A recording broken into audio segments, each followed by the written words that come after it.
Hello प्यारे बच्चों, कैसे आप सब। उम्मीद करती हूँ कि आप सभी बहुत अच्छे होंगे। बच्चों, आज की इस वीडियो में हम सभी उर्दू की किताब क्लास 9th की जमुना का सबक नंबर 2 पढ़ेंगे, जिसका नाम है मानूस अजनबी, जिसको लिखा है इंतज़ार हुसैन साहब ने। तो मानूस अजनबी सबक शुरू करने के पहले हम सभी इंतज़ार हुसैन के बारे में थोड़ी जानकारी हासिल करेंगे। कहाँ कब पैदा हुए ये, चलिए शुरू करते हैं। इंतज़ार हुसैन की पैदाइश उत्तर प्रदेश के ज़िला बुलंदशहर के कस्बा डिबई में हुआ। उन्होंने इब्तदाई तालीम घर पर हासिल की। हापुड़ से हाई स्कूल और मेरठ कॉलेज से उर्दू में एमए की सनद हासिल की। तकसीम के बाद यानी हिंदुस्तान पाकिस्तान के बंटवारे के बाद लाहौर चले गए और वहीं उनका इंतकाल हुआ। कहाँ हुआ? लाहौर में हुआ। अब एक चीज़ और ध्यान रखेंगे कि इनकी पैदाइश कब हुई थी बेटे? इंतज़ार हुसैन की 1925 में कहाँ हुई थी? बुलंदशहर में। कहाँ हुई थी? बुलंदशहर में। इंतकाल कहाँ हुआ था? लाहौर में हुआ था। कहाँ पे हुआ था? लाहौर में, जो कि पाकिस्तान में है। इंतकाल 2016 में हुआ था। ठीक है, आगे चलते हैं। इंतज़ार हुसैन मुमताज़ अफसाना निगार और नावल निगार थे। वो एक मारूफ मजमून निगार भी थे। उनके अफसानों में दास्तानवी फ़ज़ा मिलती है। उन्होंने असातीरी रवायात को भी असरी तनाजुर में पेश किया है।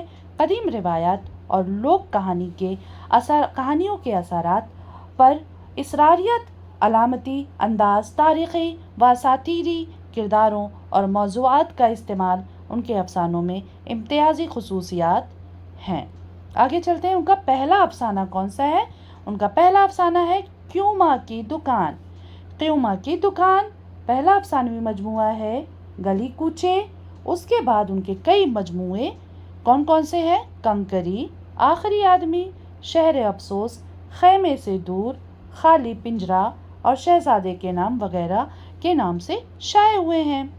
चांद गहन, बस्ती, दिन और दास्तान, तस्किरा, आगे समंदर है, उनके मशहूर नावल हैं। ये सारे क्या हैं बेटा? नावल हैं। किसके? इंतज़ार हुसैन के। और ये गली कूचे, कंकरी, आखिरी आदमी, शहर अफसोस, खैमा से दूर, खाली पिंजरा, शहजादा के नाम, ये सारे क्या हैं? इनके अफसानवी मजमूए हैं। आगे चलते हैं। इंतज़ार हुसैन ने कई किताबों के तर्जुमे भी किए, यानी ट्रांसलेशन भी किया है इन्होंने। हकीम अजमल खां की सवाने हयात अजमल आज़म के नाम से लिखी। उनके तनकीदी मज़ामीन का मजमुआ अलामतों का ज़वाल और कालमों का मजमुआ ज़र्रे के नाम से शाये हुआ। किसके नाम से? ज़र्रे और अलामतों का ज़वाल। अफसाना मानूस अजनबी उनके अफसानवी मजमुए शहजादे के नाम में शामिल है। यानी शहजादे के नाम एक अफसानवी मजमुआ है जिसमें अफसाना कौन सा? मानूस अजनबी है। ठीक है, आगे चलते हैं बेटे। ध्यान दें आप सभी। मानूस अजनबी बेटे ये परिंदों के बारे में है और परिंदों की खसलत के बारे में, उनकी खूबसूरती के बारे में बहुत अच्छे से बयान किया गया। आप जब इसके पढ़ेंगे ये चैप्टर तो आपको बहुत अच्छा लगेगा। देखिए बेटे, ये चैप्टर बहुत लेंथी है, बहुत लेंथी है। ठीक है, 5 to 6 पेजेस में है ये। तो मैंने यहाँ पर क्या करा है, इसको मैं आपको दिखा दे रही हूँ, बट आपको समराइज़ करके मैंने एक अलग से लिख रखा है, उसको मैं आपको दिखाती हूँ। ठीक है, आगे देखते जाएं आप। और अल्फाज मायने आप सभी अपनी कॉपी में ज़रूर से ज़रूर नोट डाउन करेंगे। देखिए, इसका स्क्रीनशॉट ले लें।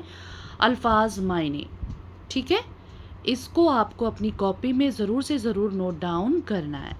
चलिए अब हम सभी आगे चलते हैं। जो मैंने नोट कर रखा है, खुलासा बयान कर रखा है, वो चीज़ आप सभी ध्यान से नोट करते जाएंगे। ठीक है। अफसाना मानूस अजनबी का खुलासा, ठीक है, सभी इसे नोट करेंगे। आगे चलते हैं। कहानी का आगाज़ मुसन्निफ के अपने घर, बेटा मुसन्निफ बोलते हैं राइटर को, ठीक है, मुसन्निफ के अपने घर के सहन यानी आंगन और वहाँ के पुरसुकून माहौल के जिक्र से होता है। मुसन्निफ बताते हैं कि उन्हें सुबह सवेरे खुली फ़ज़ा में बैठकर नाश्ता करना और अखबार पढ़ना बहुत ज़्यादा अच्छा लगता है। यानी जो राइटर है, जो मुसन्निफ है बेटा, उनको खुली फ़ज़ा में, जैसे सहन में, आंगन में बैठकर, ठंडी ठंडी हवा चल रही हो, वहाँ पर बैठकर नाश्ता करना और अखबार पढ़ना बहुत अच्छा लगता है। उनके आंगन में अमरूद का एक पेड़, दरख्त और एक छोटी सी क्यारी है। यानी अमरूद का एक पेड़ है और छोटी सी क्यारी है। जिसमें उन्होंने मुख्तलिफ तरह के पेड़ पौधे लगा रखे हैं, यानी डिफरेंट टाइप्स के पेड़ पौधे लगा रखे हैं। उन पौधों को देखकर उनकी आंखों में ठंडक और दिल में सुकून का एहसास होता है। जाहिर सी बात है, जहाँ हरियाली होती है वहाँ पे खूबसूरती भी होती है। मुसन्निफ का मानना है कि इंसान सिर्फ इंसानों से ही बल्कि चरिंद परिंद पेड़ पौधे में भी रिश्ता कायम कर सकता है। उनके सहन में चिड़ियाँ, गिलहरियाँ और कबूतर बिला झिझक आते हैं। मुसन्निफ इन परिंदों के लिए दाना और पानी का इंतज़ाम करता है। ठीक है, इंतज़ाम करता है। पानी के लिए कूंडे, मिट्टी के बर्तन होते हैं बड़े बड़े, उसमें पानी भर के रखते हैं। और खाने के लिए तोश का जो चूरा होता है, रेज़ा होता है, उसको फैला देते हैं। और फिर ये बाजरा भी लेके डालते हैं। लेकिन सबसे ज़्यादा शौक़ से जो चिड़ियाँ परिंदे आते हैं वो सबसे ज़्यादा तोश के रेज़े खाते हैं। ठीक है, आगे चलते हैं। और रोज़ाना ज़मीन पर तोश के रेज़े यानी ज़र्रे टुकड़े, छोटे छोटे टुकड़े रेज़े बिखेर देता है। चिड़ियों को चुगते और पानी पीते देखते हैं। कौन? ये मुसन्निफ करता था, डेली का काम था। और पानी के लिए क्या करते थे कि पेड़ के नीचे, अमरूद के पेड़ के नीचे ही कूंडे के बर्तन, यानी कूंडा बोलते हैं बेटा, मिट्टी का बर्तन होता है, बड़े बड़े होते हैं, उसमें पानी ठंडा बना रहता है। मुसन्निफ उनके लिए दाना डालते हैं और उनकी हरकत व सकनात का मुशाहिदा भी करते रहते हैं। ये परिंदे और जानवर मुसन्निफ के लिए अजनबी नहीं बल्कि एक मानूस महफिल का हिस्सा बन जाते हैं। जैसे आप परिंदे पालते हैं ना, तो आपसे बहुत ज़्यादा मानूस हो जाते हैं। ये अफसाना हमें ये सिखाता है कि इंसान की फितरत के करीब रहना चाहिए, यानी इंसान को जो है फितरत के करीब रहना चाहिए, कुदरत के करीब रहना चाहिए और इर्द गिर्द मौजूद बेज़ुबान मखलूक से मोहब्बत का रिश्ता कायम करना चाहिए, क्योंकि यही चीज़ें इंसान को तन्हाई के एहसास से बचाती है। सबक के आखिरी हिस्से में इंतज़ार हुसैन एक बहुत ही बड़ा पैगाम देते हैं और कहते हैं कि परिंदे सिर्फ खूबसूरती का ज़रिया नहीं बल्कि ये हमारे माहौल के तवाज़ुन को बरकरार रखने के लिए बहुत ज़रूरी हैं। बेटे क्या हो रहा है ना, जैसे जैसे आबादी बढ़ती जा रही है, जंगल कटते जा रहे हैं, पेड़ पौधे कटते जा रहे हैं, तो जैसे हम अपने घरों में रहते हैं, बसेरा डालते हैं, हमारी पूरी फैमिली, पूरा ख़ानदान एक घर में रहता है, वैसे परिंदों का घर भी तो पेड़ ही है। जब पेड़ नहीं रहेंगे तो परिंदे कहाँ रहेंगे? तो यही सारी चीज़ें इस पर इन्होंने बयान की हैं। ठीक है, चलिए अब सवाल जवाब की तरफ चलते हैं, ध्यान देंगे। पहला सवाल है कि चिड़ियों की सभा हम बरहम हो गई, यहाँ पे गलत लिखा है दर हम। ध्यान देंगे बेटे, फिर से मैं नोट कर दे रही हूँ। यहाँ पे क्वेश्चन में दरहम बरहम, हाँ सही तो लिखा है। चिड़ियों की सभा दरहम बरहम क्यों हो जाती हैं? दरहम बरहम बिखर क्यों जाती हैं? क्यों इधर उधर हो जाती हैं? क्यों भाग जाते हैं? तो चिड़ियों की सभा अक्सर किसी खतरे के एहसास की आमद या शोर की वजह से दरहम बरहम हो जाती थी। परिंदे अपनी जान बचाने के लिए फौरन उड़ जाते थे। जैसे देखिए, आपने कोई दाना चुगने के लिए डाला है, ज़रा सा शोर और आहट मिलने पर परिंदे फुर से उड़ जाते हैं। उनको लगता है कि यहाँ पर कोई ख़तरा है, बिल्कुल बिजली की तरह ये फुर से उड़ जाते हैं। आगे चलते हैं बेटा। बुलंदियों में उड़ते हुए परिंदे दूसरी दुनिया की मखलूक क्यों नज़र आते हैं? जब नीले नीले आसमान में छोटे छोटे परिंदे उड़ते हैं तो बहुत ही खूबसूरत दिखाई देते हैं। बुलंदियों में उड़ते हुए परिंदे दूसरी दुनिया के मखलूक इसलिए नज़र आते हैं क्योंकि ज़मीन से उनका फासला बहुत ज़्यादा होता है। ठीक है, जिसकी वजह से वो छोटे छोटे नुक्तों की तरह नज़र आते हैं और उनकी हरकत व सनकात में एक ख़ास किस्म का सुकून और जादुई कैफियत महसूस होती है। आगे चलते हैं। अमरूद के पेड़ को शरफ़ कबूलियत बख्शने से क्या मुराद है? क्वेश्चन नंबर 3 है कि अमरूद के पेड़ को शरफ़ कबूलियत बख्शने से क्या मुराद है? तो इससे मुराद ये है कि परिंदों ने अमरूद के दरख्त को अपना मस्कन बना लिया। मस्कन बेटा रहने की जगह को बोलते हैं, घर को बोलते हैं। ठीक है, और दरख्त मतलब पेड़, ठिकाना बनाने के लिए पसंद कर लिया है, यानी उन्होंने इस पेड़ पर बैठने और वहाँ वक्त गुजारने को तरजीह दी है। यानी जो परिंदे होते हैं वो पेड़ पर बैठकर अच्छा महसूस करते हैं। जैसे हम सभी कहीं से थके मांदे हों, अपने घरों पर जब आते हैं तो बहुत ही ज़्यादा रिलैक्स, बहुत ही ज़्यादा आराम महसूस होता है। आबादी बढ़ने और नए शहरों के बसने से माहौलियात को क्या नुकसान पहुँच रहा है? माहौलियात बेटा वातावरण, एनवायरनमेंट को क्या नुकसान पहुंच रहा है? जब आबादी बढ़ती है तो नए शहर बसते हैं तो क्या होता है? देखिए ध्यान से सुनिए। आबादी बढ़ने से दरख्तों और जंगलात की कटाई हो रही है, जिसकी वजह से परिंदों के कुदरती ठिकाने ख़त्म होते जा रहे हैं। नए शहरों के बसने से परिंदों के रहन सहन में कठिनाई हो रही है। कुदरती तवाज़ुन बिगड़ रहा है, जो माहौलियात के लिए शदीद ख़तरा है। अब यहाँ पर देखिए बेटे क्या है, ध्यान देंगे आप सभी। कह रहे हैं पढ़िए, समझिए और लिखिए। अब कह रहे हैं मद्दो जज़रे, इसका मतलब क्या होगा कि समुद्र, लहरें, चांद, साहिल, गुले गुलजार। जब हम ये अल्फाज पढ़ते हैं तो आपके मन में क्या आता है कि बाग होगा, फूल होगा, खुशबू होगी, बहार होगा, ऐसे ही नज़ारे आते हैं ना। जैसे गुले गुलजार जैसे अल्फाज इस्तेमाल किया गया तो आपके मन में कौन कौन से और अल्फाज आएंगे? बाग आएगा, फूल आएगा, खुशबू आएगी, बहार आएगा। आमद व रफ्त, मुसाफिर होंगे, आना और जाना क्या होगा? मुसाफिर होगा, रास्ता होगा, गाड़ी होगी, भीड़ होगी, सड़क होगी, है ना। खेत खलियान क्या होगा? खेत खलियान में क्या होता है? किसान काम करता रहता है, अनाज उगाता है, फसल तैयार करता है, हरियाली होती है, बेल बूटे होते हैं, जानवर होते हैं, तो बहुत सारी चीज़ें होती हैं।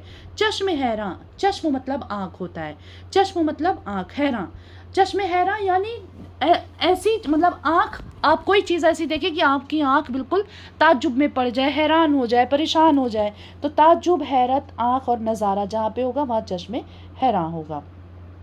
मुहावरा व कहावत है यहाँ पर बेटा, इसके मानी है, ध्यान से देखना।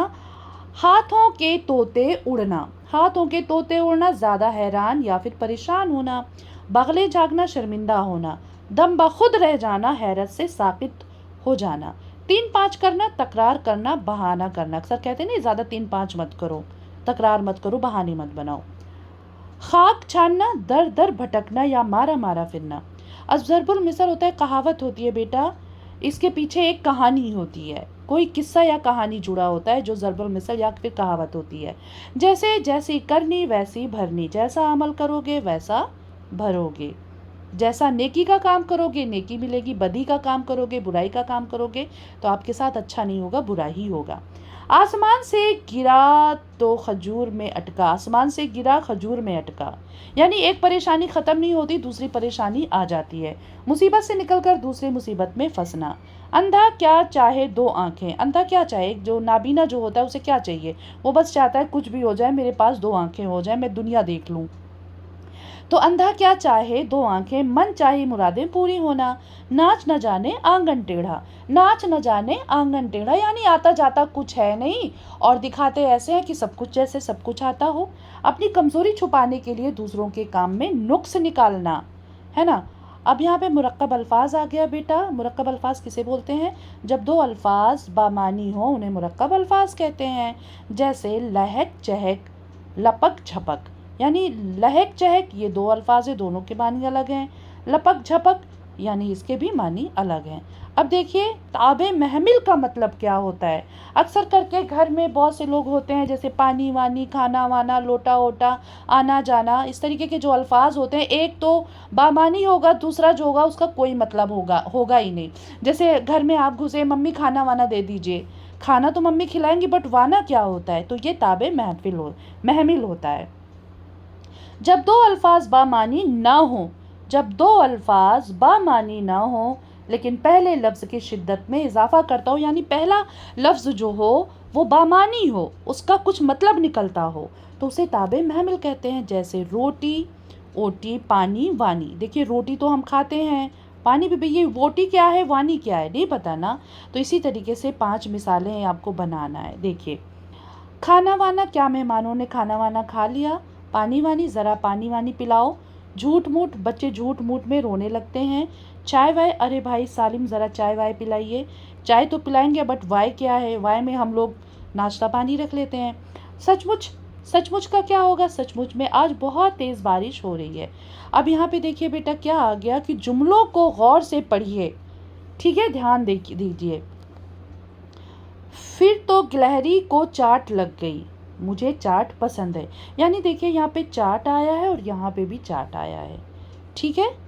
फिर तो गिलहरी को चाट लग गई और मुझे चाट पसंद है। चाट, मटर की चाट, आलू टिक्की चाट सबको पसंद होती है। और चाट मतलब होती है चाहत, चाहत जो बहुत अच्छा लगे, पसंद किया जाए, ठीक है। यहाँ कह रहे हैं लफ्ज़, यहाँ पर लफ्ज़